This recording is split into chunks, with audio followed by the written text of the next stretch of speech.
We're recording live and dangerous. Recording live and dangerous. Well, we can edit the bad bits out, obviously. We probably will have to. I'm Ed Mead. I'm one of the founders of Viewber, and I'm talking to Matt Gilpin, and I am the founder of Sprift. And so we're talking today about we're now live, our partnership where each viewer has access to a Sprift report when they go out on a viewing. Because we've been talking, Matt, for crikey, a couple of years now, and we always knew that this was a possibility, didn't we? I mean, for those who don't know what we're talking about, I mean, obviously Viewber is an outsourced property viewings service. We do inspections, viewings, et cetera, for estate agents.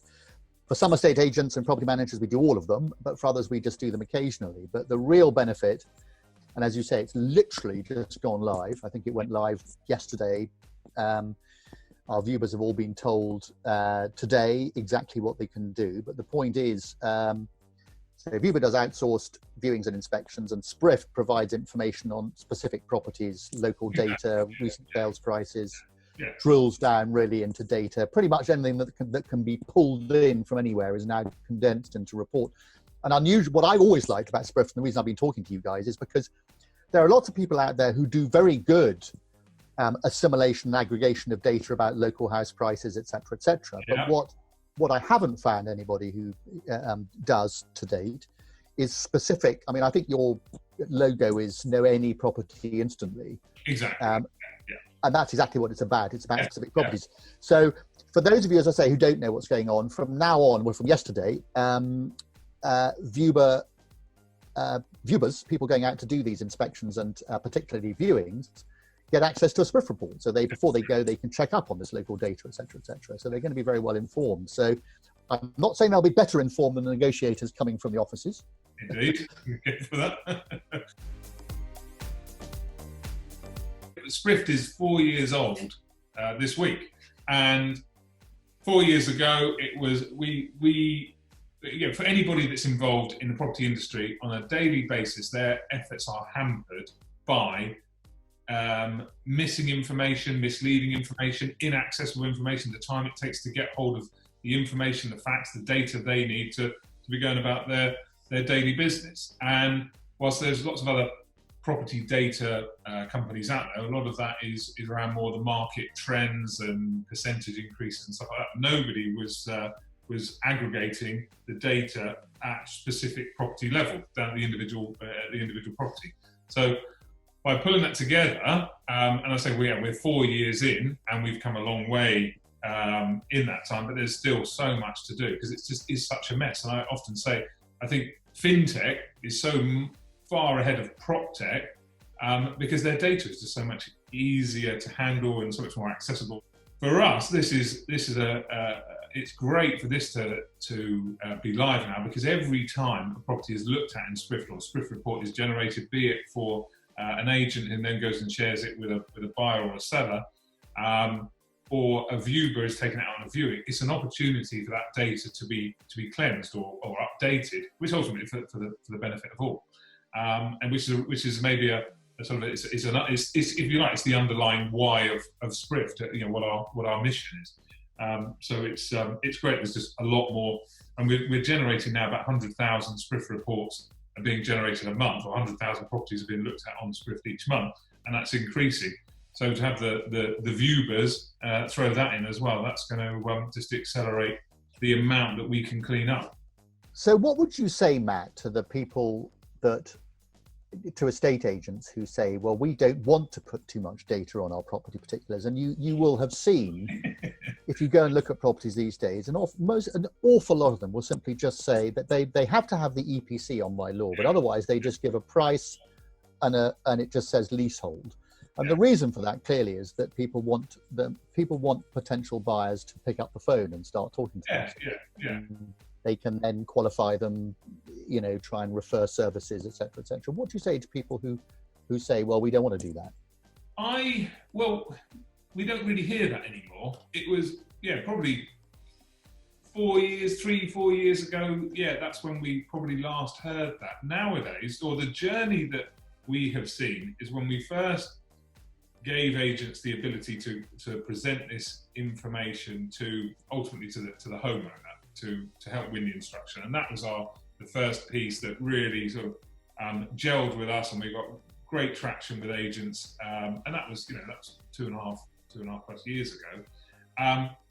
They liked it because it was a clear differentiator. It was a differentiator to by being able to share this data on a specific household along with the comparables to reports that only dealt with, say, the comparables. Then that evolved into, I really like this because this is helping me demonstrate that I am the true local property expert. And probably for about the last now, and that's evolved again. So for the last 6 to 9 months, probably certainly the more forward-thinking, active estate agents, agency businesses are talking about transparency. If I am this transparent about the information about the property that we're transacting here, I'm going to be equally transparent about negotiations, my overall dealings with that individual, and people buy that. And everything's becoming more transparent since we've had the internet. So it's just what's expected now. So we very, very, very. In fact, I'm struggling to think of the last time an agent said to me, "Well, I don't know, this is maybe a bit too much information to be presenting." In fact, now it's like, "Can we have this? And we need this. And when can you get us this? And when can we have this?" And so we're constantly, our development roadmap is quite considerable of just all the additional data that we're pulling in, clean that up, and obviously we've been going 4 years, so our algorithms have been running for 4 years. Our insight just gets better and better and better. There's no shortcut with this stuff. It does take time. But, yeah, I know one of the issues that our two development teams had when pulling this together was one of the things you just referred to was this having a single what's the right word? Having the data presented in a uniform way. Yeah. How much is that still a problem? Oh, massively, and I mean, part of this relationship is obviously the fact that the trust agents put into Viewber, and by letting somebody else go in and take their client's property, there's a huge amount of trust there, and trust is a big thing when we're talking about data, because anybody that's looking at any kind of data report needs to have trust in the integrity of the data in that report. And a big part of what Sprift does is, if you like, it's a translation piece. So Google Maps, Street View will say your house is there. Ordnance Survey are going to say it's there. Land Registry are going to call it this. Ordnance Survey will call it that. Amazon will think they're delivering to this place. And they all have their own systems. And even though many of the bodies we get data from are government bodies, they all catalogue it differently, organise it, locate that property differently. So the first part of what we had to do is translate all of that, and that still is an ongoing problem. And there's something been spoken about a lot more, and I think it's unlocked from this month or next month, is UPRN. And UPRN, Unique Property Reference Number, is the only true currently nationwide way of having UPRN. What does that mean? Universal Property Reference Number. Unique Property Reference Number. Right. So you'll see we're doing articles about this. We're talking about it more. In fact, I was speaking to an agent just this week who was talking about how he wanted to use our data. Really, really forward-thinking, really exciting tech stuff. But and he told me, he said, "Well, I've recruited my own CTO, and one of the first things he said we must do is take every property in my database back to UPRN." And and he had then explained to the agent why he must do that. So when we're on a call, he said, "Right, so we want to do this with your data, blah blah." Do you use UPRN? Do we use UPRN? I think you're one of the first agents I've ever heard that has got UPRN in the database. That's huge, because it now means that straight away we can give you all the data you want so much quicker. In fact, when we're looking at you think of the integration just between what we're doing here. How do we, you say, okay, right, we're going, our Viewber's going out to 22 Acacia Avenue. We want to send you the data report for 22 Acacia Avenue, but is it 22 Acacia Avenue? Just trying to do full address matching can be really difficult, especially where it's, you know, it's sort of in a town, or a village in a town, and you've got all of that in the address structure. So if you can just send us, here's a UPRN, it's just a 10, 12, 11 digit number, send us back the report for that. It's so much easier. So you think uniform data entry is coming? I mean, it's massively, yeah. And there's lots of work going on around schemas to make sure that this is what's going to be a uniform, universal data set for any property, and it's the only way if we're going to do anything to start. No, it will make life a lot easier, and you know, the idea that you can have you know, property logbooks, you know, digi buckets, places to keep the data, etc., etc. If that's got a UPRN attached to it, then presumably that'll make life easier. One of the things we felt would be really helpful, having thousands of viewers out in the field, is that, of course, one of the things our viewers do is they're local. So when you've got all this hyper-local information, I'm assuming there'll be some feedback. If someone comes across some data that isn't right, the whole point of this, one of the points of this exercise is that they can come back and say, hang on a minute, that was wrong. So you can then change. So the data constantly, as you say, cleanses itself. I mean, this is all foreign language to me, Matt. yeah, and me too, but just I've got some good guys behind me. But exactly that. That's what I said earlier. It's the opportunity. So hopefully, you know, for the viewer, it's making their life easier. So if they're there and they can field via query, so it's just adding to that whole trust element, and in making ultimately the feedback to the agent is right. Well, you know, they asked about this, and this. The viewer was able to answer that because they had access to, you know, their local knowledge, their local IP, plus the Sprift data. So now the agent can have a lot more meaningful conversation now, straight down to right feedback. Did you like it or not? And, you know, if you didn't like that, what are you looking for? Yeah, I think that's ultimately. And there's no limit on this data. It covers the whole of the UK. Does that include Northern Ireland? Is it whole UK wide? Where does it cover? Yeah, so sort of going back to sort of previous point about, you know, cleaning data up. The half of the issue we have is that information is held. So some information is UK wide. So yes, we do cover Scotland and Northern Ireland. But then Land Registry only covers England and Wales. So they have a different Land Registry in Scotland and Register in Scotland and a different again in Northern Ireland. Then the EPC database is different. So yes, it's any agent and any viewer can go in and search property anywhere in the UK. And it's not just right. Well, just because I'm in Hertfordshire, I'm going to search properties in Sprift and Hertfordshire. No, you can search UK wide.